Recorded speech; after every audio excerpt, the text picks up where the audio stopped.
Merry meet, Annie here. What comes to your mind when you hear the word Genesis?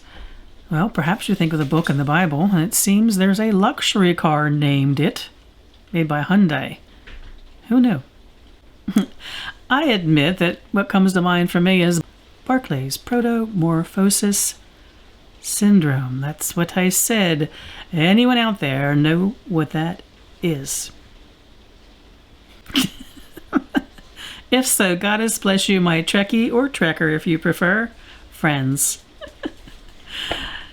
For those of you who are sadly unaware of that particular syndrome, it was on an episode of Star Trek: The Next Generation.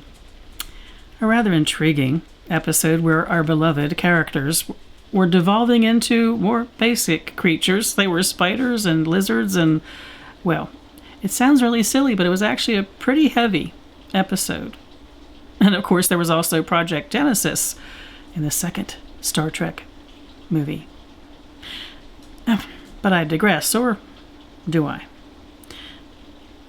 Genesis, the word, means origin or coming into being of something. Do you feel it in the air? That intriguing, mysterious whisper that something is about to happen? It happens to me at this time of the year. I have two lovely poems in my reflections on the beginning of things. They always bring me comfort at these ending days of the season of Samhain. A season of water winds down, for I'm beginning to look forward. This one I don't have an author for. It's something I've come across in Wiccan circles for a long time. I've seen it referred to as traditional, and I'm not so sure about that. I'll just say instead that its source is unknown. And before time was, there was the One. The One was all, and all was the One. And the vast expanse known as the universe was the One, all-wise and all-pervading, all-powerful, eternally changing. And then space moved. The One molded energy into twin forms, equal but opposite, fashioning the goddess and god from the one and of the One. The goddess and god stretched and gave thanks to the One, but darkness surrounded them. They were alone, solitary save for the One.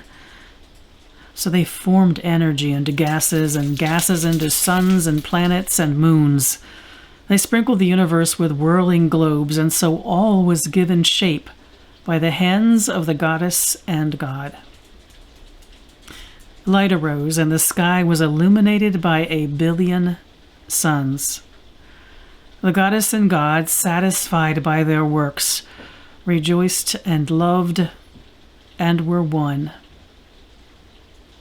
From their union sprang the seeds of all life, so that we might achieve incarnation upon the earth. The goddess chose the moon as her symbol and the god the sun as his, to remind the inhabitants of the earth of their creatrix and creator. All are born, live, die, and are reborn beneath the moon and sun. All things come to pass thereunder, and all occurs with the blessing of the One, the goddess and god, as has been the way of existence since before time was, as it was, as it is, and it shall ever be. And I have another inspiration along the same lines. This one's from Trish Tooley and Myra Dutton. In Healing Ground, a visionary union of earth and spirit. But the moment arrived, and starry-eyed space shook the firmament. The sea heaved in an uproar, bursting over its shores, and her son-child was born. Clothed in hallowed fire, bearing her warmth and love. The world became plentiful, with mountains, rivers, and trees, by the power of thought, by the mother and her child. Can you see my thoughts are turning towards the solstice? When I was a baby witch, one of our training exercises was to write an original creation myth. I don't remember exactly what mine was, but I do know it was the Star Child in 2001: The Space Odyssey that was my inspiration.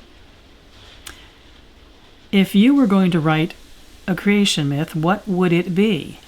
Like the poems above, that kind of thing does not have to be literal. There's so much power and beauty in poetry and the written word. If you've not done this, you might try it. When I have my students do it, I suggest they imagine they have a circle of children around them, listening to them, and they're reading the story to them. Can you dare get fanciful with the possibility of your very own creation myth? I wish you all mirth and reverence. Mary Part.